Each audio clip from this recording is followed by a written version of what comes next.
João capítulo 1, verso 14. Amém? Graças a Deus. Diz assim a santa e poderosa palavra de Deus.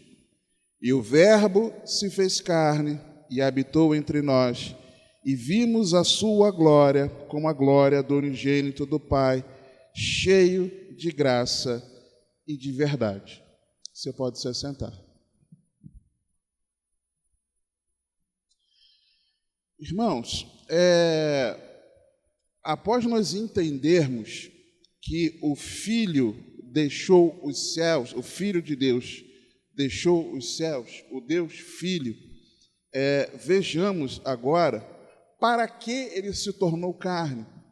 Na nossa última escola bíblica, nós meditamos sobre o Filho que se fez carne, o Deus na pessoa do Filho unigênito do Pai, que desceu dos céus, se fazendo carne. Meditamos sobre isso. Só que, como são muitas verdades sobre o nosso Senhor Jesus, nós precisamos repartir esses ensinos em algumas partes. E para hoje, nós vamos meditar, se o Senhor permitir, sobre para que o Filho se fez carne. Lembrando, é importante lembrar, que a Bíblia nos ensina que Deus ele é único, ele tem a exclusividade. Não tem quando você fala assim, uma característica sobre alguém que você fala, não, só fulano age dessa forma, é exclusivo, é uma característica daquela pessoa.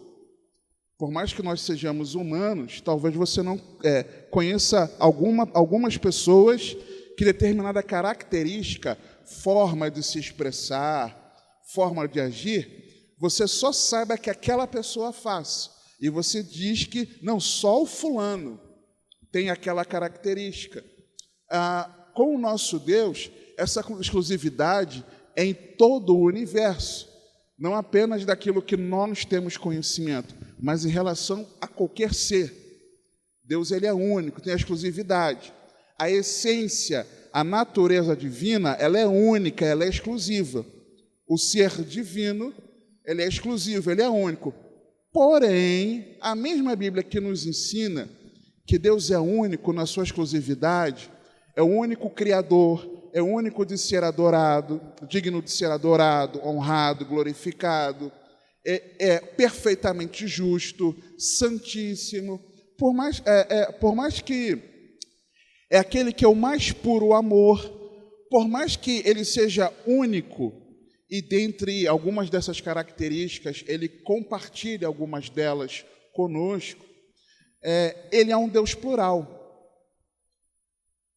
Ele é um Deus plural, que a Bíblia nos mostra que esse Deus plural se revela nas pessoas do Pai, do Filho e do Espírito Santo.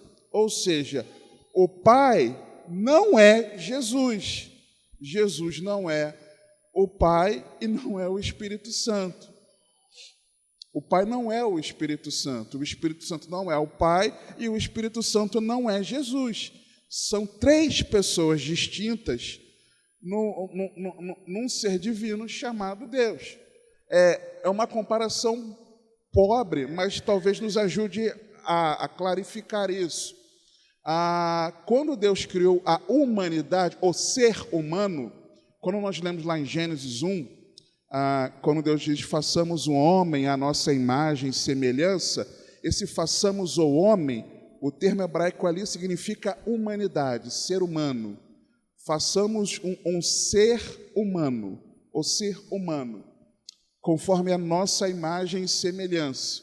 E ele já dá a dica aí do nosso. Quando Deus faz o ser humano, ele faz, logo em seguida ele fala, macho e fêmea. Macho e fêmea têm a mesma essência, a mesma natureza humana. Adão e Eva, quando foram criados, eles tinham a mesma essência, ser humano. O que define Adão e Eva? Seres humanos. O que define o Pai, o Filho e o Espírito Santo? Deus. Deus é um tipo de ser. Pessoas como você e eu, somos o outro tipo de ser. Que ser? Ser humano. Os irmãos entenderam esse entendimento? quando a gente fala Deus, nós não estamos falando de uma pessoa, nós estamos falando de um tipo de ser divino, revelado na pessoa do Pai, do Filho e do Espírito Santo. Quando você e eu falamos a humanidade, o ser humano, nós não estamos falando de um indivíduo, nós estamos falando de um coletivo que descendeu de Adão e Eva, e que na criação eram tão somente Adão e Eva. Amém? Então, por isso que é importante nós entendermos que o Pai é o Pai, o Filho é o Filho e o Espírito Santo é o Espírito Santo. O Pai enviou o seu Filho, nos deu o seu Filho. O Filho deixou os céus para se fazer carne. Para quê?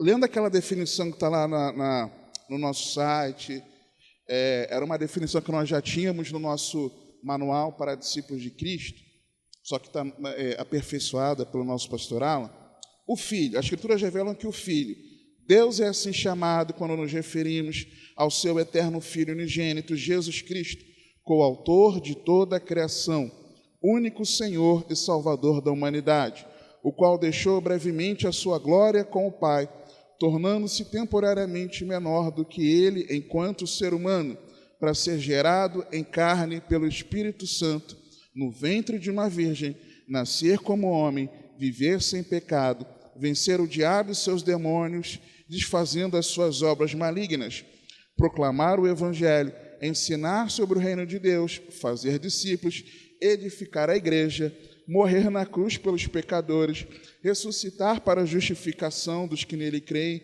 e subir novamente aos céus, de onde batiza no Espírito Santo, estando à destra do Pai, de quem recebeu toda a autoridade no céu e na terra, e de onde retornará no fim dos tempos para ressuscitar os mortos, arrebatar os salvos ao seu encontro, julgar a humanidade, eliminar totalmente o mal e criar novos céus e nova terra, onde com o seu povo, que o ama, estabelecerá o seu reino de justiça, paz e alegria para sempre.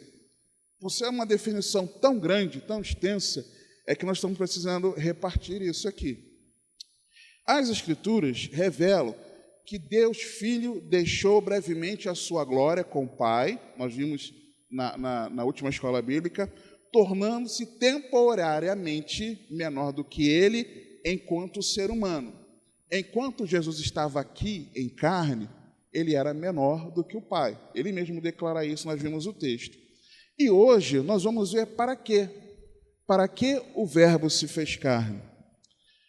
Primeiro, para ser gerado em carne pelo Espírito Santo no ventre de uma virgem. Abra Mateus capítulo 1, versos 18 a 23. Mateus capítulo 1, versos 18 a 23. Lembrando, irmãos, que esses textos, eu comentei com os irmãos, na oportunidade anterior, de que eu comentaria só um versículo tratando sobre essas verdades.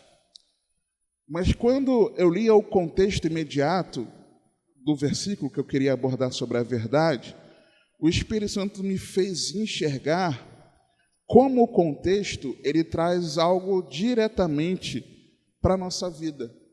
Não é apenas eu conhecer aquela verdade sobre o Filho, sobre Jesus. Não é apenas isso. Mas eu saber essa verdade e no que a Bíblia fala para mim, para você, como resultado disso prático. Então, não é um mero entre aspas, né? Não é apenas um ensino bíblico, mas um ensino bíblico com uma aplicação prática para a nossa vida.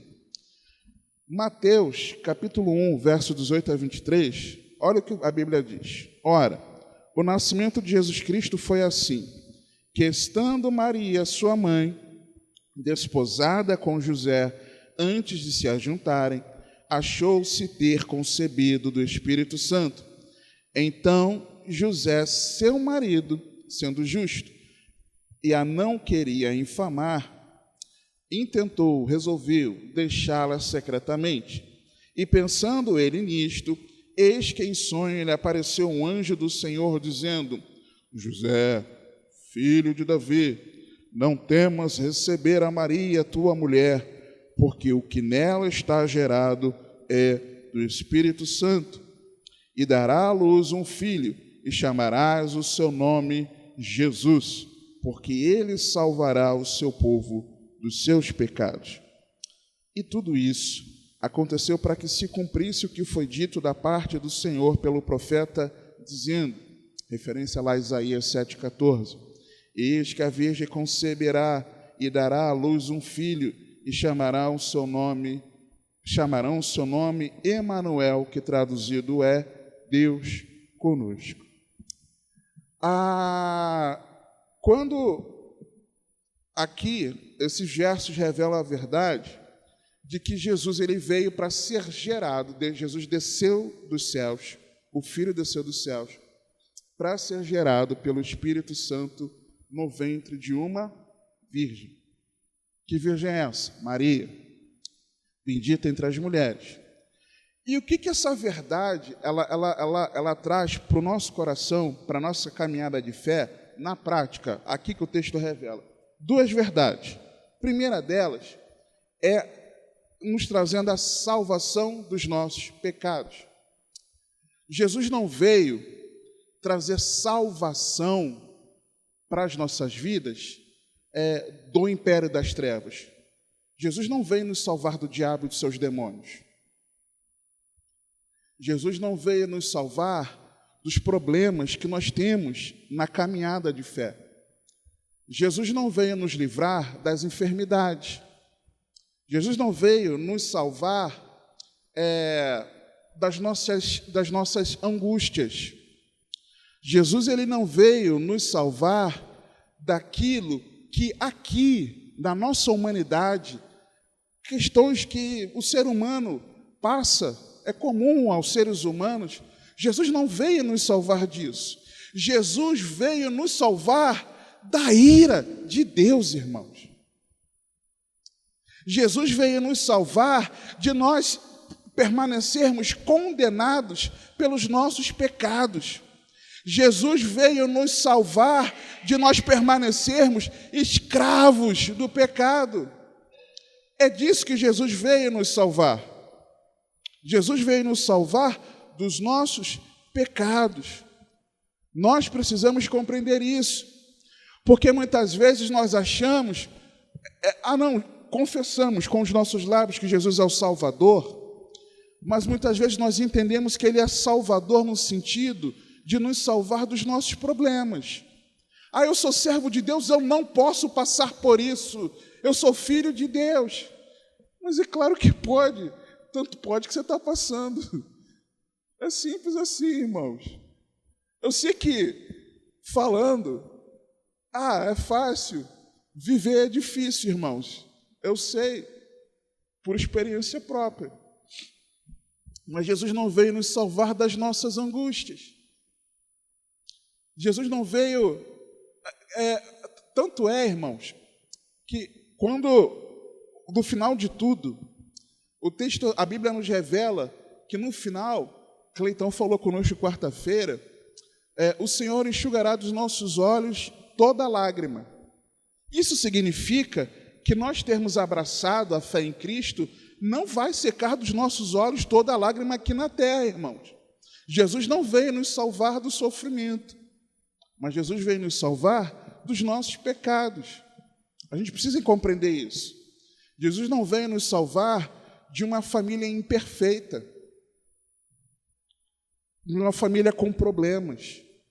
Não, de nada disso, mas dos nossos pecados. Esse é o maior problema da humanidade, pecado. É a nossa ficha corrida contra Deus. É disso que Jesus veio nos salvar. E nós precisamos entender isso. E detalhe, quem nos salva dos nossos pecados? Ou o quê? Quem pode dizer? Tá fácil. Quem nos salva ou o que nos salva dos nossos pecados? E está muito fácil, irmãos. Está mais do que fácil, está assim, está mamão com açúcar.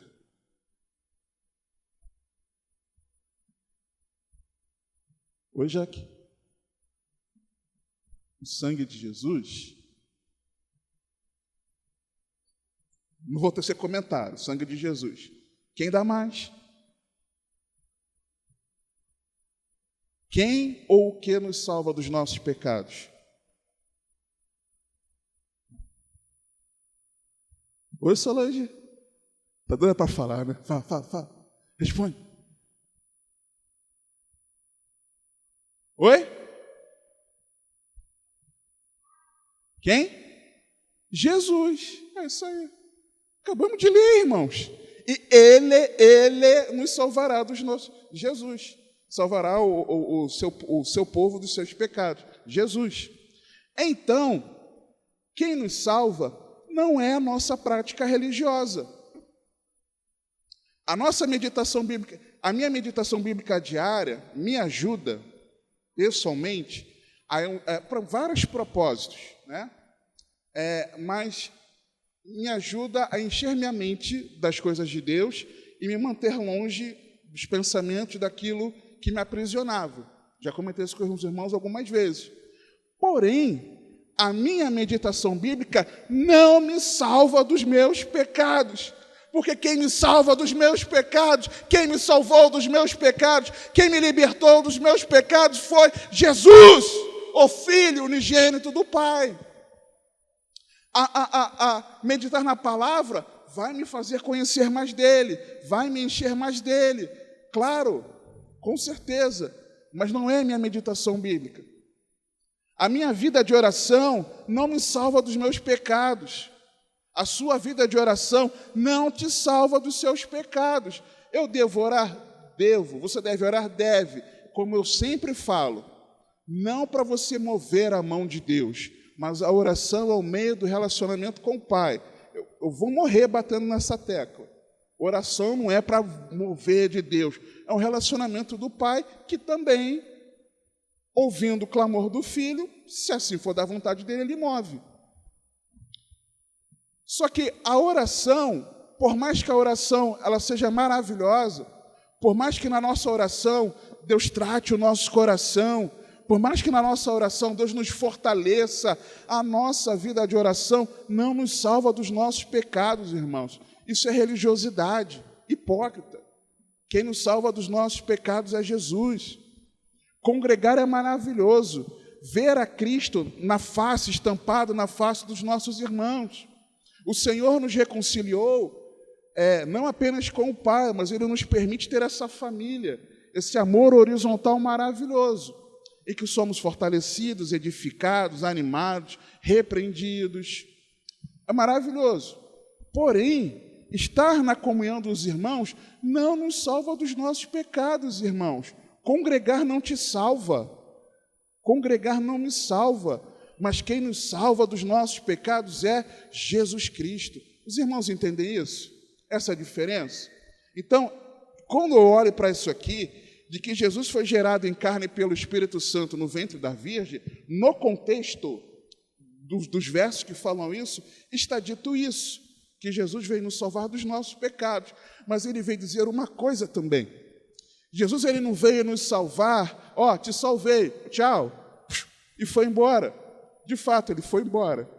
Só que ele foi embora, mas a mesma palavra que nos revela que ele nos salva dos nossos pecados, revela que ele é o Deus conosco, é o Deus presente que habita no coração de todo aquele que se rende a ele.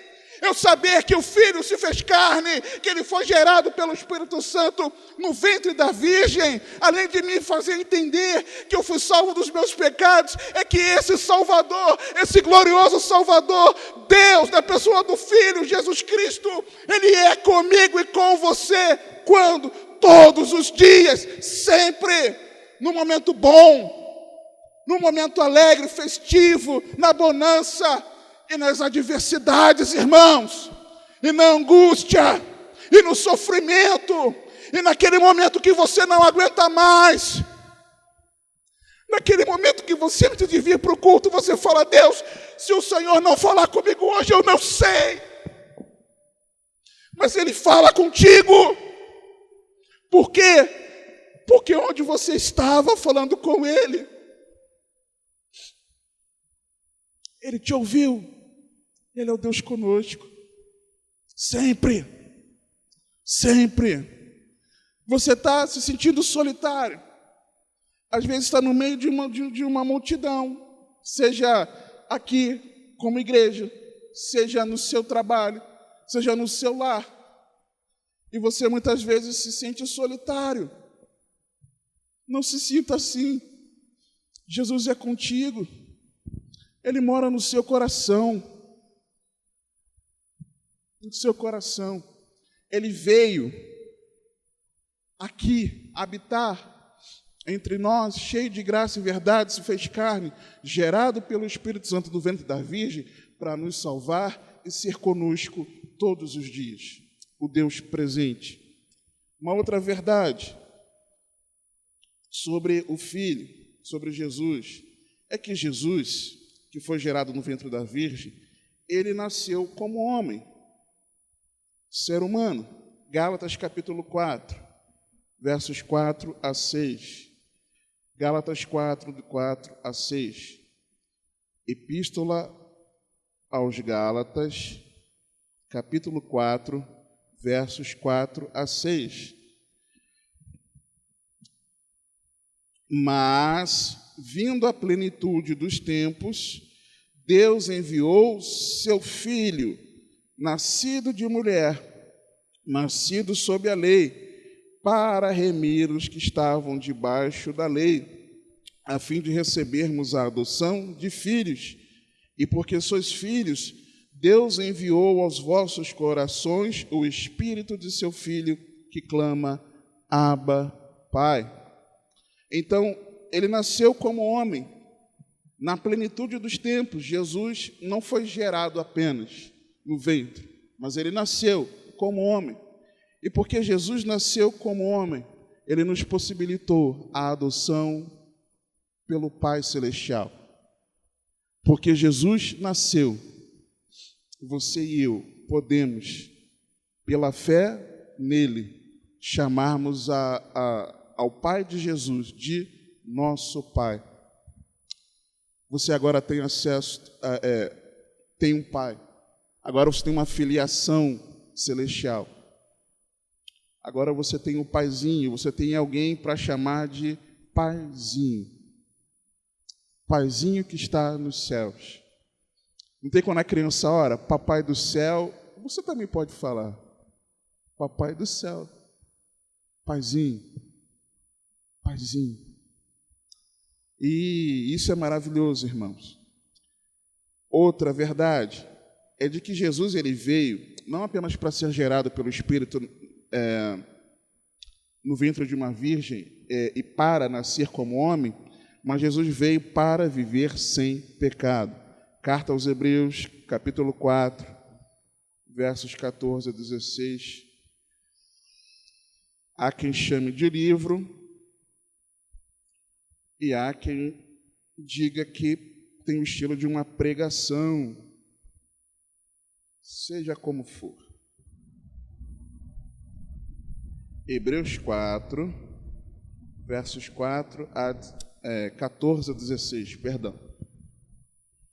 Visto que temos um grande sumo sacerdote, Jesus, Filho de Deus, que penetrou nos céus, retenhamos firmemente a nossa confissão, porque não temos um sumo sacerdote que não possa compadecer-se das nossas fraquezas, porém um que, como nós, em tudo foi tentado, mas sem pecado. Cheguemo-nos, pois, com confiança ao trono da graça, para que possamos alcançar misericórdia e achar graça, a fim de sermos ajudados em tempo oportuno. Então, Jesus, o Filho de Deus, ele foi gerado, ele desceu dos céus para ser gerado pelo Espírito no ventre da Virgem, para nascer homem e para também viver sem pecado. Não é que Jesus veio a ser um humano e pecou, não, mas ele veio para viver sem pecado. E é exatamente porque Jesus, ele foi tentado em tudo e conseguiu viver sem pecado, Jesus ele se compadece de mim e de você nas nossas fraquezas. E diante disso, nos deu acesso ao trono da graça. Porque Jesus veio viver como ser humano e ser tentado como ser humano pelas tentações pelas quais você passa. Você acha que, por exemplo, quando os irmãos de Jesus, irmãos de carne, lá em João 7, por exemplo, os irmãos dizem: aí, Jesus, está rolando a festa lá em Jerusalém. Vai não? Para ensinar aí a sua doutrina lá para o povo? Pô, se você quer ser famoso, como é que você, no dia da festa, você não quer, tendo a celebração lá em Jerusalém, você não quer ir para a festa? Vai lá. Você não quer ser reconhecido? Aí Jesus fala para eles: ó, não é chegada a hora de eu ir. Jesus foi depois, mas não naquele momento. Jesus, quando ouvia o deboche dos seus irmãos, você acha que Jesus não era tentado a dar uma resposta atravessada? Eu creio que sim. Porque a Bíblia diz que ele foi tentado em tudo. Se ele foi tentado, ele não deu. Mas ele, não é chegada a hora de eu ir, não. Pronto. Então, por Jesus ter sido tentado em todas as coisas e ele não ter pecado, dá acesso a você e a mim de nós chegarmos ao trono da graça. Como o texto diz aqui, verso 16: cheguemos, pois, com confiança ao trono da graça, para que possamos alcançar misericórdia e achar graça a fim de sermos ajudados em tempo oportuno. Eu consigo enxergar esse verso aqui em duas vertentes. Primeira coisa, o acesso ao trono da graça, e não você estar diante do trono branco, mas o trono da graça de Deus, me confere duas coisas. A primeira, resolve o meu problema do passado. É o chegar diante do trono da graça por ter pecado e pedir perdão no nome do Senhor Jesus e ser alcançado pelo perdão de Deus. Deus exercer sobre mim a sua misericórdia. É você chegar diante, porque Jesus foi tentado em tudo e não pecou, você e eu podemos chegar diante do Pai em oração, ao trono, diante do trono da graça, e pedir perdão pelos nossos pecados. E ao mesmo tempo, estar diante do trono da graça nos confere graça para sermos ajudados no tempo oportuno. Se você e eu tropeçarmos, nós temos a graça de Deus, a misericórdia de Deus para nos perdoar, se tropeçarmos. Mas, ao mesmo tempo, por meio da mesma vida de oração, nós temos a ajuda de Deus para que Ele nos ajude no tempo oportuno para nós não cairmos na tentação. Duas coisas: Deus ser misericordioso nos perdoando quando tropeçarmos, mas também chegar diante do trono da graça nos capacitando a nós não tropeçarmos mais naquilo, encontrando ajuda no tempo oportuno. Que ajuda é essa no tempo oportuno? É que na hora que você está com raiva, está com vontade de bater a porta, de jogar as coisas, de pegar as coisas e jogar no chão, de você responder, de você gritar, é você, peraí, vou orar. Você se retira, vai orar, e naquele momento, que é o tempo oportuno, você acha a graça de Deus, e o Espírito Santo te esfria. Porque Jesus foi tentado em tudo e não pecou em nada, você e eu podemos nos achegar diante do trono da graça de Deus. Uma outra verdade, Jesus ele veio também para vencer o diabo. Hebreus, volta para o capítulo 2. Hebreus 2, versos 14 e 15.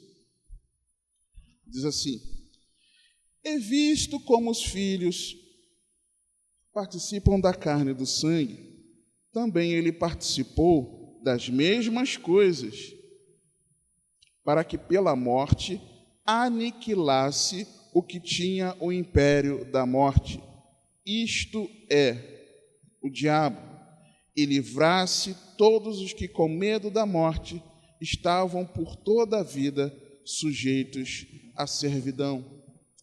A Bíblia é clara aqui em dizer que Jesus ele aniquilou o diabo,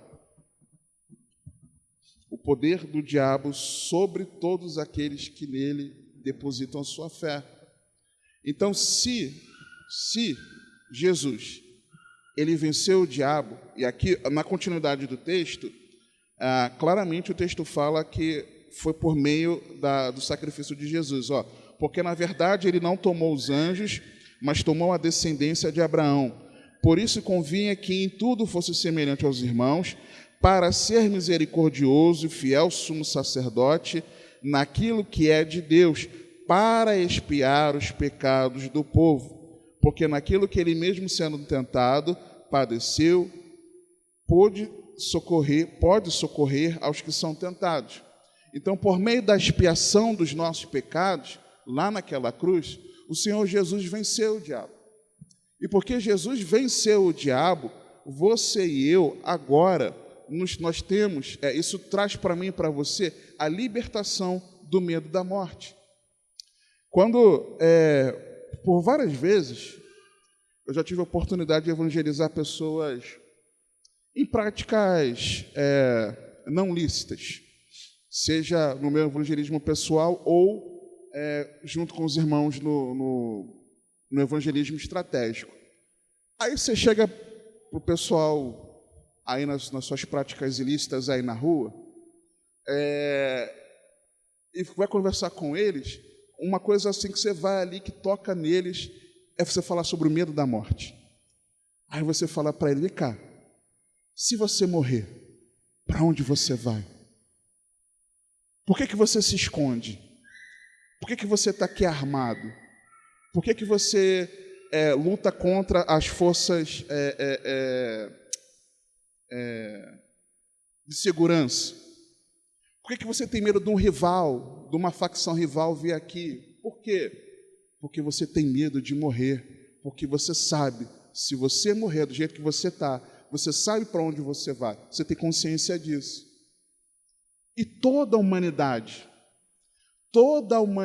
você e eu, sem Jesus, todos nós tínhamos esse medo da morte. Por isso que o ser humano quer longevidade de vida. Por isso que o ser humano quer o máximo que pode esticar a sua vida, porque ele tem medo do que acontece depois do que a sua vida aqui terrena acabar. Ele tem medo da morte. Por quê? Porque ele não tem confiança na gloriosa vida eterna que há em Cristo Jesus. Tem medo da morte.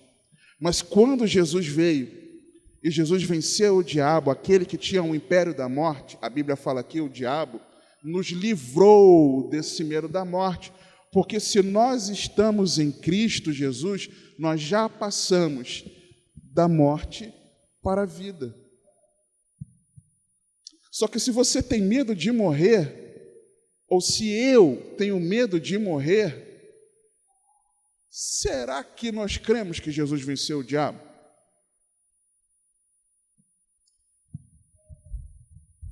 Será que nós cremos em Jesus?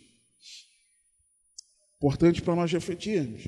Uma outra verdade, Colossenses 2, 9 a 15. Carta aos irmãos de Colosso, capítulo 2, versos 9 a 15.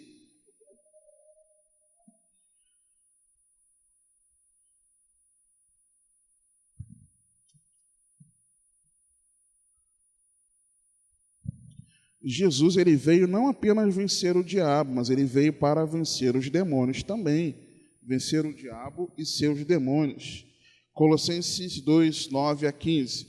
Porque nele habita corporalmente toda a plenitude da divindade, e estáis perfeitos nele, que é a cabeça de todo principado e potestade, no qual também estáis circuncidados com a circuncisão, não feita por mão no despojo do corpo, dos pecados da carne, pela circuncisão de Cristo, sepultados com ele no batismo, nele também ressuscitaste pela fé no poder de Deus que o ressuscitou dentre os mortos. E quando vós estáveis mortos nos pecados e na incircuncisão da vossa carne, vos vivificou juntamente com ele, perdoando-vos todas as ofensas, havendo riscado a cédula que era contra nós, nas suas ordenanças, a qual de alguma maneira nos era contrária, e a tirou do meio de nós, cravando-a na cruz, e despojando os principados e potestades, os expôs publicamente, e deles triunfou em si mesmo. Os principados e potestades aqui são os demônios. Jesus aniquilou o que tinha império da morte, o diabo, e Jesus triunfou sobre os principados e potestades. Jesus não veio apenas para vencer o diabo, mas vencer o diabo e seus demônios. Onde Jesus fez isso? A Bíblia é clara em dizer aqui, na cruz. Na cruz, Jesus venceu os demônios. Só que, legal, Jesus venceu os demônios. Então é por causa disso, quando encontrar alguém endemoniado, sai em nome de Jesus. É por isso? Não, irmãos. Não é isso que a Bíblia está dizendo. Claro que você tem autoridade no nome de Jesus para expulsar demônios, é óbvio, claro. Mas não é isso que o texto aqui está dizendo. O texto aqui está nos dizendo que quando Jesus, por Jesus ter vencido, despojado os principados, potestades, os expôs publicamente, o que imediatamente o texto fala para nós? O texto fala para nós que Jesus pagou o boleto da nossa dívida com Deus. O texto fala que Jesus rasgou a cédula de dívida que era contra mim e contra você. A Bíblia fala que o mesmo Jesus que venceu os demônios é aquele Jesus maravilhoso que pagou pelos nossos pecados e zerou a nossa dívida com Deus. É o que sofreu a punição pelos nossos pecados em nosso lugar. Por nós entendermos que Jesus ele venceu os demônios, nós entendemos que ele ofereceu o pagamento da nossa dívida com Deus. O boleto está pago. O teu score, o meu score, que era negativo, agora está na pontuação máxima, não por mérito nosso, mas pelo sangue de Jesus. Jesus nos livrou da culpa do nosso pecado. Ele pagou a conta. Jesus morreu por nós. Então eu fui inocentado dos meus pecados. Eu fui absolvido dos meus pecados. Não é isso, necessariamente. Os seus pecados, os meus pecados, foram punidos por Jesus. É que alguém sofreu a pena no nosso lugar. Porque alguém sofreu a pena no nosso lugar, Jesus, aí sim, nós somos tornados sem culpa. Não ficou sem punição. O seu pecado não ficou impune. O meu pecado não ficou impune. Jesus pagou. Jesus sofreu pagando pelos nossos pecados. Naquele momento na cruz, recebendo todo o despejar da ira de Deus. Então, quando nós lemos aqui que Jesus venceu os demônios, nós nos lembramos aqui no texto, vemos claramente aqui no texto, e nos lembramos que a nossa dívida com Deus está paga. Quando você quiser repreender alguma ação demoníaca no nome de Jesus, às vezes em oração, repreendendo o mal, lembre-se sempre disso, que Jesus que venceu os demônios naquela cruz, ele pagou a nossa dívida com Deus. O boleto da sua dívida está pago. Aquilo que, lembra quando às vezes eu comento assim, irmãos, eu parei de fazer isso, mas eu falava algumas vezes, irmãos, eu não consigo compreender, na hora de repreender uma ação demoníaca no culto, é aquele entusiasmo nosso, e na hora de nós pedirmos perdão pelos nossos pecados, é aquele negócio assim, como se não fosse conosco. Por quê? Porque uma coisa está associada à outra, irmãos. O Jesus que venceu os demônios é o Jesus que pagou a nossa dívida com Deus. Um versículo depois do dois versículos antes do outro. Uma coisa não está dissociada do outro. Na cruz Jesus fez isso. Uma outra verdade. 1 João 3, 5 a 8. 1 João 3, 5 a 8. Jesus ele veio para ser gerado pelo Espírito Santo no ventre de uma virgem, nascer como homem, viver sem pecado, vencer o diabo e seus demônios, desfazendo as suas obras malignas. 1 João 3, 5 a 8. E bem sabeis que ele se manifestou para tirar os nossos pecados, e nele não há pecado. Qualquer que permanece nele não pratica o pecado. Qualquer que permanece em pecado não o viu nem conheceu. Filhinhos, ninguém vos engane. Quem pratica a justiça é justo, assim como ele é justo. Quem pratica o pecado é do diabo, porque o diabo peca desde o princípio. Para isso o Filho de Deus se manifestou, para desfazer as obras do diabo. Jesus veio desfazer as obras do diabo. E às vezes, quando nós pensamos nisso, nós nunca é exagero, né? Mas muitas vezes o cristão, ele não pensa no texto bíblico, ele pensa na verdade evangélica. Qual é a verdade evangélica? Jesus veio desfazer toda a obra de macumbaria, bruxaria, feitiçaria, nas encruzilhadas e etc, etc. Estou mentindo? Você não pensa assim, ou já pensou assim? Quando você pensa em desfazer as obras do diabo. Jesus veio desfazer toda a macumbaria, bruxaria. E não é errado você repreender os demônios que atuam por meio disso. Não é errado.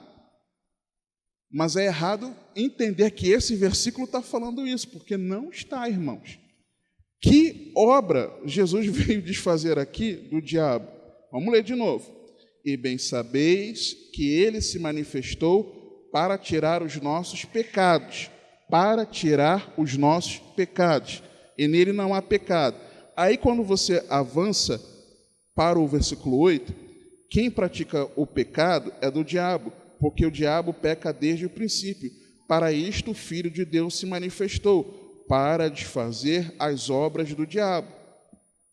Que obra do diabo é essa? A prisão que você e eu tínhamos, a escravidão do pecado. É isso que Jesus veio desfazer das obras do diabo. Jesus veio desfazer a nossa prisão do pecado. É isso que o texto está dizendo. Porém, que verdade eu preciso praticar na minha vida com meio a isso aqui? É porque se ele veio desfazer as obras do diabo, e ele veio nos tirar dos nossos pecados, né, para tirar os nossos pecados, o que isso precisa me levar? Me levar à prática da justiça. Versículo 6, qualquer que permanece nele não pratica o pecado. Qualquer que permanece em pecado não o viu nem o conheceu. Filhinhos, ninguém vos engane. Quem pratica justiça é justo, assim como ele é justo. Então você e eu sabermos que Jesus veio desfazer as obras do diabo, a nossa prisão, a escravidão dos nossos pecados, consequentemente, eu não vivo mais na prática do pecado, eu vivo na prática da justiça, daquilo que é o certo, daquilo que é a vontade de Deus. Os irmãos compreenderam isso? Amém? Outra verdade, Marcos 1, 9 a 15. Jesus ele veio também para proclamar o Evangelho. Marcos 1, 9 a 15. Irmãos, vou falar um negócio aqui. Eu estava olhando aqui a referência, Marcos 1, 9 a 15, eu estava clicando na referência com meu pensamento, aí eu pensando, por que o texto não está abrindo? A mente virtual, né?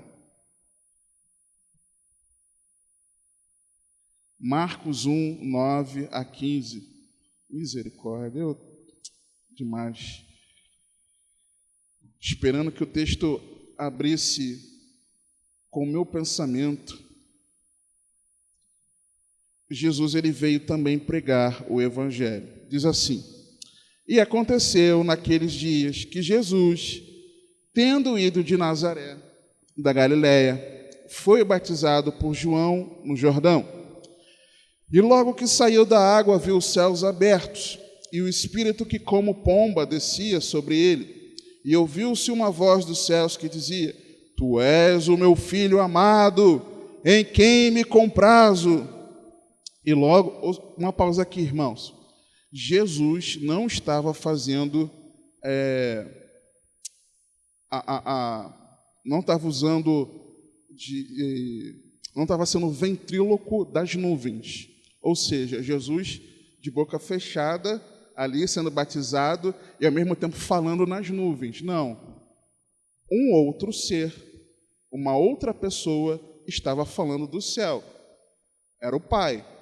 Então, o Pai é uma pessoa, o Filho é outra pessoa. Verso 12. E logo o Espírito o impeliu para o deserto. E ali esteve no deserto 40 dias, tentado por Satanás, e vivia entre as feras, e os anjos o serviam. E depois que João foi entregue à prisão, veio Jesus para a Galiléia, pregando o evangelho do reino de Deus, e dizendo: o tempo está cumprido, e o reino de Deus está próximo. Arrependei-vos e crede no evangelho. Então o Filho, ele veio, ele desceu dos céus também para pregar, anunciar o evangelho. E o que isso implica na minha vida e na tua vida? Isso nos chama ao arrependimento de pecados. Se o Filho se fez carne para pregar o evangelho, e na pregação do evangelho ele chamava ao arrependimento de pecados, Jesus, obrigado porque o Senhor veio. Ok, o que eu preciso fazer com isso? Eu preciso me arrepender dos meus pecados. Você precisa se arrepender dos seus pecados. O problema é que muitos, e eu falo pela minha experiência pessoal, não estou apontando o dedo para ninguém, aquele que se diz de Cristo está no ambiente de igreja e esquece que não é ele vir à frente, levantar a mão, ou passar pelo batismo, ou dar o seu nome no hall de membros, ou ele ser um contribuinte regular financeiramente na obra do Senhor, ou ele se engajar no ministério, mas tudo começa por meio do arrependimento de pecados, a primeira evidência da fé. Mas quando nós não queremos nos arrepender da nossa prática de pecado, é sinal de que para nós, para a nossa vida, tanto fez o Filho se fazer carne. Se você não se arrepende, se não dói permanecer na prática do pecado, tanto faz Jesus ter vindo em carne para você ou para mim. Para mim, tanto fazia. Enquanto eu permanecia na prática do pecado, que os irmãos já me ouviram falar 200 milhões de vezes, para mim, na prática, na realidade, tanto fazia Jesus ter vindo em carne, porque eu não me arrependia. De verdade, arrependimento não é remorso. Arrependimento não é só o choro. Ai, Senhor, eu errei. Não. Arrependimento é uma firme decisão de você mudar o seu pensamento. Eu senti era remorso, não arrependimento. Quando eu me arrependi de verdade, eu clamei ajuda ao Senhor Jesus, e o Senhor Jesus me libertou. Mas enquanto eu não me arrependia, eu não queria transformar o meu pensamento, eu achava que Jesus podia aliviar minha barra nisso. Estou caminhando, poxa, fui ordenado ao ministério pastoral, estou pregando, estou aconselhando, estou ensinando, estou ajudando aqui os irmãos, está uma bênção. Jesus é o meu Senhor e Salvador. Eu criei no meu coração e confessei com os meus lábios, mas eu não me arrependia. Na prática, o fruto da minha vida, o que evidenciava? Que tanto faz o Filho ter se feito carne. É isso que era na prática. Então, quando nós sabemos que o Filho se fez carne para pregar o Evangelho, isso é uma convocação para você e eu nos arrependermos dos nossos pecados. Uma outra verdade é que o Filho desceu do céu para ensinar sobre o reino de Deus. Mateus 7, verso 21 a 27. Ensinar sobre o reino de Deus. Tinha muitos textos sobre Jesus ensinando o reino, mas o Espírito Santo me fez escolher esse texto aqui.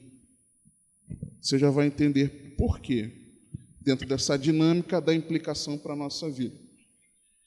Diz assim: nem todo que me diz, Senhor, Senhor, entrará no reino dos céus, mas aquele que faz a vontade de meu Pai que está nos céus.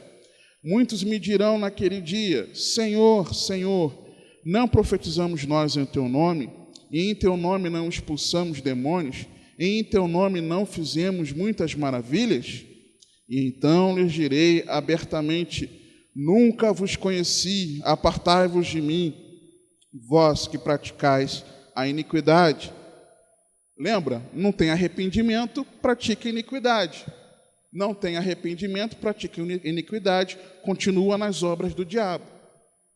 Dele ainda não foram tirados os seus pecados, continua escravo do pecado. Todo aquele, pois, que escuta estas minhas palavras e as pratica, assemelhá-lo-ei ao homem prudente que edificou a sua casa sobre a rocha. E desceu a chuva, e correram rios, e assopraram ventos, e combateram aquela casa e não caiu, porque estava edificada sobre a rocha. E aquele que ouve estas minhas palavras e não as cumpre, compará-lo-ei ao homem insensato, que edificou a sua casa sobre a areia, e desceu a chuva, e correram rios, e assopraram ventos, e combateram aquela casa, e caiu, e foi grande a sua queda. Então Jesus vem ensinar sobre o reino dos céus, sobre o reino de Deus. E o que Jesus está dizendo aqui? Que não adianta dizermos que Jesus é o nosso Senhor se nós vivemos na prática da iniquidade.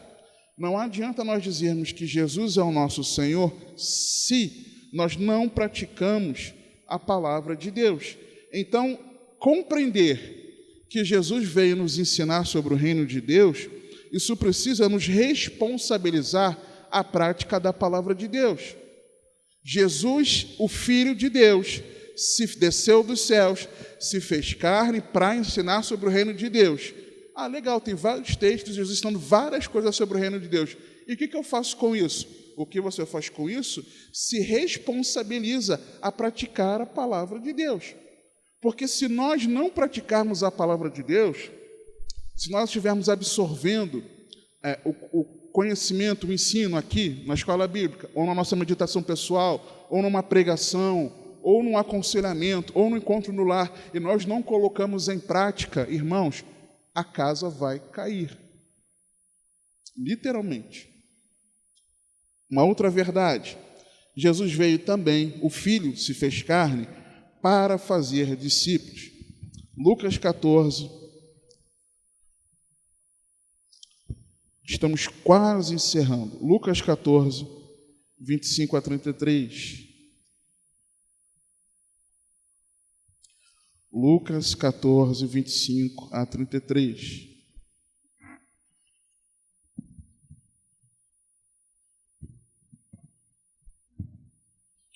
Ora, ia com ele uma grande multidão, e voltando-se, disse-lhe: se alguém vier a mim e não aborrecer a seu pai e mãe, e mulher, e filhos, e irmãos, e irmãs, e ainda também a sua própria vida, não pode ser meu discípulo.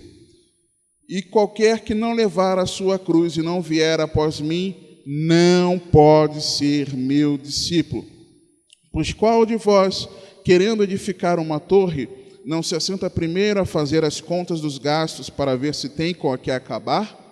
Para que não aconteça que depois de haver posto os alicerces e não a podendo acabar, todos os que a virem comecem a escarnecer dele, dizendo: este homem começou a edificar e não pôde acabar.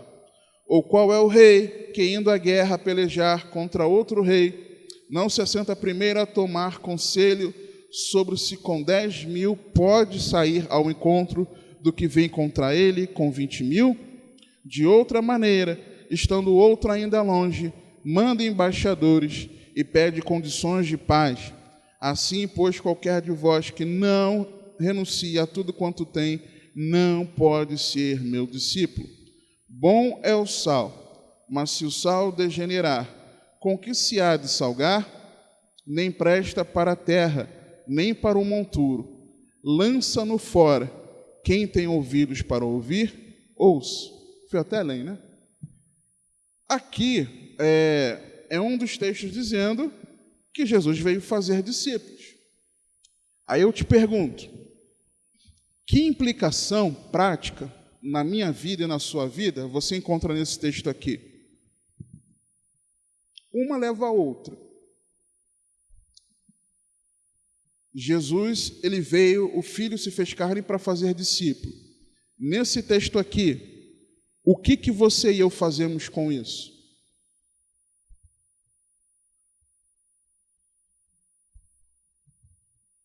Lucas 14, 25 a 33.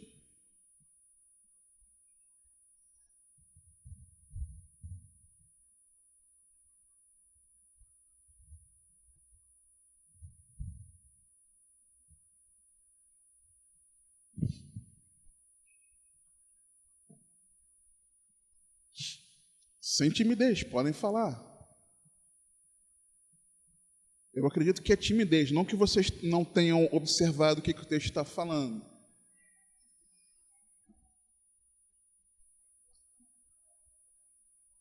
Renunciar ao nosso ego, à nossa carne.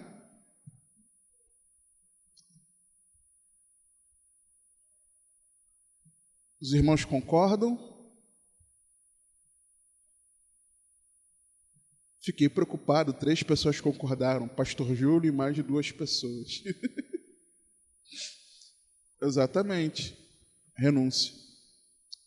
Saber que Jesus, o Filho, desceu dos céus para se fazer carne, se fazendo carne, para fazer discípulos, o que isso implica na minha vida?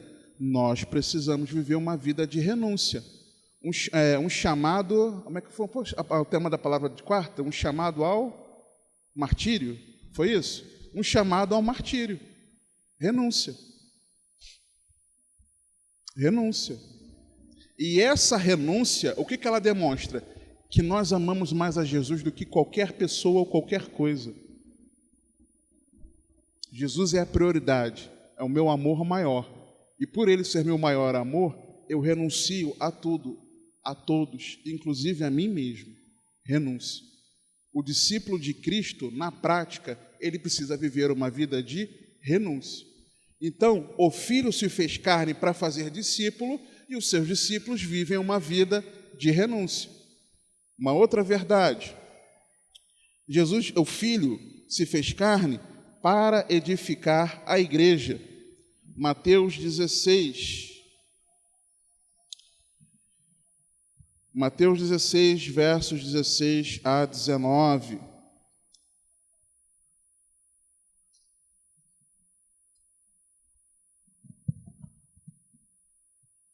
E Simão Pedro respondendo disse: Tu és o Cristo, o Filho do Deus vivo. E Jesus respondendo disse-lhe: Bem-aventurado és tu, Simão Barjonas, porque tu não revelou a carne e o sangue, mas meu Pai que está nos céus. E também eu te digo que tu és Pedro, e sobre esta pedra edificarei a minha igreja, e as portas do inferno não prevalecerão contra ela. E eu te darei as chaves do reino dos céus, e tudo o que ligares na terra será ligado nos céus, e tudo o que desligares na terra será desligado nos céus. Então Jesus ele veio edificar, o Filho se fez carne para edificar a sua igreja. Que implicação prática isso tem para nós? Isso tem uma implicação prática de que isso nos conferiu autoridade. A autoridade. As portas do inferno não podem prevalecer contra a igreja, que foi edificada por Cristo, que tem sido edificada por Cristo. Mas a gente só precisa entender uma coisa, a porta do inferno, o que é inferno? Inferno não é o quartel-general do diabo e seus demônios. O inferno é o local da morada dos mortos. Então, quando o texto fala que as portas do inferno não podem prevalecer, é que por meio da missão da igreja, a igreja vai avançando em autoridade, tirando as pessoas de irem para o inferno por meio da pregação do Evangelho. É isso que o texto está falando. Inferno não é o quartel-general dos demônios. A gente fala isso na nossa cultura evangélica. Mas inferno é o local para onde os mortos vão, a alma dos mortos vai. Quem morre salvo antes de Cristo ter vindo ao mundo, quem morria ia para o chamado seio de Abraão. Lembra daquele texto do rico e Lázaro? É um exemplo que Jesus ensinou sobre isso. Então, o perdido ia para o inferno, para a região do inferno inferior, e o salvo ia para o local chamado seio de Abraão. Quando Jesus veio, morreu na cruz, ressuscitou, subiu aos céus, os salvos já estão lá com o Senhor no paraíso. Hoje, quem está no inferno? O diabo e seus demônios? Não, os perdidos. Os seres humanos perdidos que morreram, hoje estão no inferno. Então, a porta do inferno não prevalecer contra a igreja é que a igreja vai avançando na sua missão de pregar o evangelho a toda criatura e fazer discípulos. O inferno, a igreja vai tirando pessoas de lá por meio da pregação do evangelho. É isso que o texto está dizendo. Então, nós temos autoridade para cumprir a nossa missão. Nós temos autoridade para cumprir nossa missão. Uma outra verdade, 1 Pedro 2, 21 a 24. 1 Pedro, capítulo 2,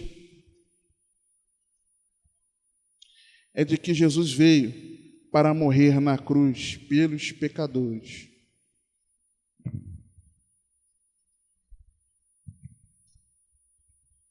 Primeira Pedro 2, 21 a 24.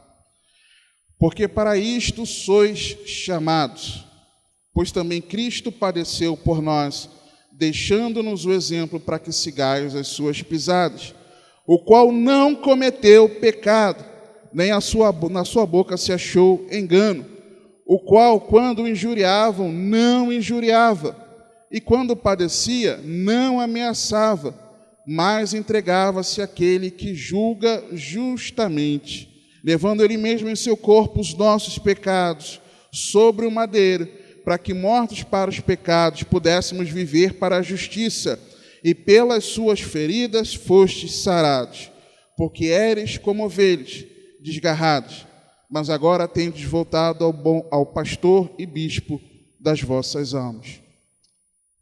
O Filho se fez carne, para quê? Para morrer na cruz, pelos pecadores. E o que isso implica na nossa vida? Isso implica, o texto nos diz aqui, que isso pavimenta que nós sigamos na trilha das suas pisadas. Porque para isto sois chamados, pois também Cristo padeceu por nós, deixando-nos o exemplo para que sigais as suas pisadas.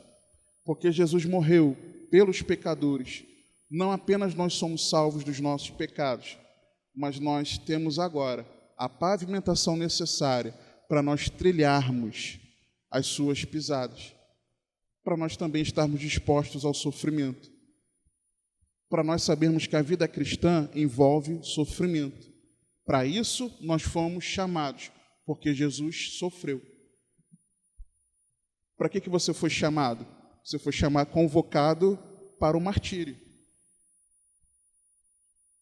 E você e eu temos diante de nós a pavimentação desse trilhar, para que nós sigamos as pisadas de Jesus e nós também soframos.